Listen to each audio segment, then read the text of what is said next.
কে বা কাহারা বাজে দিল গ্যাঞ্জাম। আগে তো এমন ছিল না, মিলেমিশে ছিল হিন্দু মুসলমান। কোনো হিন্দু তো সাহসও পাবে না মুক্তির পায়ে রাখতে কোরআন।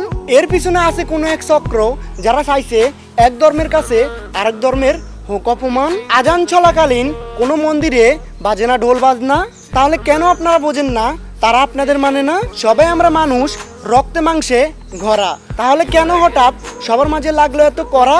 হিন্দু মুসলিম রক্তের রং লাল, মাথায় কালো কেশ, মিলেমিশে সবাই ছিলাম কত বেশ। শান্তির পথে সবাই ছিলাম যার যার ধর্ম নিয়ে, মাঝখান দিয়ে ঘটে গেল বাধা আর আসলো গ্যাঞ্জাম নিয়ে। হিন্দু মুসলিম ছিল বন্ধু আর ভাই, কে বা কাহারা দিল এদের মাঝে বাধা বিপত্তি লাগাই। সবার ধর্ম সবার কাছেই বড়, বিপদে আপদে একজন আরেকজনকেই সহযোগিতা করো। মসজিদে হয় নামাজ, মন্দিরে হয় পুজো, সবাই যে একই চেষ্টার তৈরি সেটা একটু বুঝো।